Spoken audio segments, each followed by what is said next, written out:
we do like to cover all the bases on Aquaholic, and that's why I want to bring you this Orkney Pilothouse 25. Now, they build these in the UK, in Arundel in West Sussex, and what I like about this is exactly like the kind of boats that I used to draw in the back of my exercise books at school when I was supposed to be doing something important like maths or geography, because it's... I don't know where they're going. Stand by. Edit that out later, because it's a proper square motorboat. Cabin, wheelhouse, windscreen, cockpit. That is exactly how you should draw dozens of these. And it's a smart little boat, blue hull. It's got this big, thick D section around it. It's a nice, practical boat. Now, what's changed about these has been out for a little while, but the new thing is the fact they're now doing with outboard engine power, and you can have twin engines, or you can have a single engine like this one's got. They're still doing the stern drive diesel, so if you want that, you can have it. But yeah, this is what's new. There's a little boarding ladder underneath that little bathing platform there. And this is a 250 horsepower V6 Yamaha. It's giving the boat about 27 knots flat out, cruising at 20 in about 200 miles of range. But yeah, that is a proper looking little motorboat, isn't it? Let's go have a look on board. Now, there are a couple of different versions. This is the 25, as I mentioned, and what that means is that you've got this big cockpit area here. On this one, because it's the outboard engine version, this back seat is on these cantilevers, and what that means is you can bring that seat forward, and that gives you space to tilt up the engine if you want to get it completely clear of the water when it's down and running, when you move the seat back as it is now, and that means that you've got obviously a bigger cockpit area. The other thing that you've got is these folding seats. You can see one is up here and one is down, but you can see where it is, so that becomes that, or that can become that, to give you more access around the boat. Now, because it has the outboard engine, there's no engine in here. If you have the diesel engine, then that's where this lives, or this is where that lives. It's probably more appropriate. There we go. So what you get is this big storage area down underneath here. Look at that. So a load of space for fenders and canopies and all that kind of stuff. In fact, you can see the canopies there, and I'll show you where those go. But yeah, it's pretty useful space, that. And that is a pretty substantial moulding. It's a solid boat. This canopy basically is wrapped around in here, the top bit, that comes forward to here, and it gives you like a sun top or a bimini, and then those sections that we saw in there, they go into the sides, and so you can completely enclose this area, obviously when the weather's not quite so nice. Fender storage in here as well. But the other thing I want to mention to you is the fact that there is a 27 Pilothouse version, and it's actually the same hull, but what they do is this bulkhead here moves back from here to about here, and that gives you a bigger wheelhouse. I'll explain when we go inside what difference that makes. But that's the change with the 27, same hull, same boat, different layout, more of a cruising layout. This is more of a cockpit layout.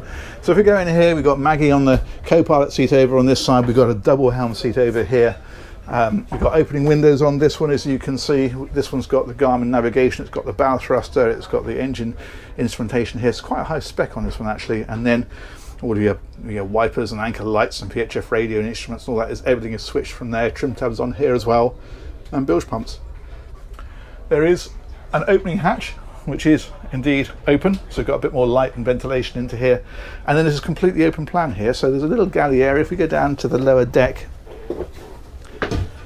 2-burner hob and the sink, and then you've got drawers underneath thusly. And then here, what you've got is a dinette area. So there's a table that goes in here, and I'll show you what that is in a minute, and that's the table leg socket for it to sit on. But you can also drop that down, put some infill cushions on, and make this into a double bed up here in the bow. There's a hatch that opens, and they've also put this front little window in, which is quite nice, so you can look out over the bow. And then little portholes about the place. And then over here is the loo.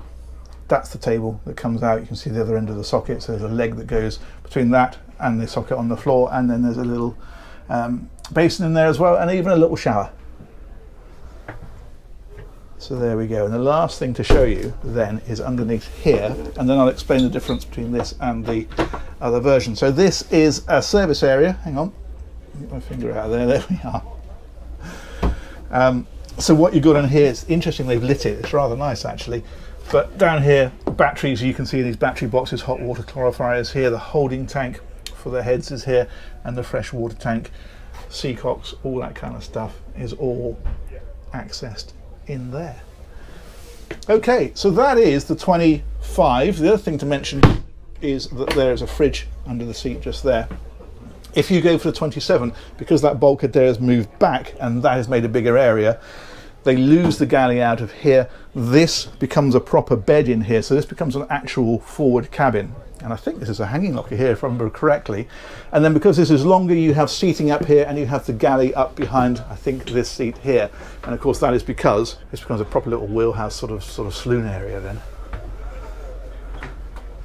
So there we go. It's a compact boat. It's a short video, but I think that's rather cool. A lot of fun on the water with this, I reckon. We should take a turn around the deck, shouldn't we? Come on. Step here. That brings us up out. Rails on the top to hold on to. And then we can stroll up right onto the forward deck. That's that hatch that we saw from the inside, and there's that forward little window that we saw. Electric anchor winch on this one. A nice big pulpit. And that's how she looks from here. And in fact, I'm just going to show you Orkney. This is one of the largest ones. I think it's the largest one, in fact, that they build. But they build all these little day boats like this. Brilliant little boats. See a lot of these about the place. Fantastic. So there we go. Massive thanks to Orkney Boats. That's one of the shortest videos we've had. But do let me know what you think about that one. Let me know if you should be doing more of these. And we will look forward to catching you on another one of these real soon. Take care. Bye-bye.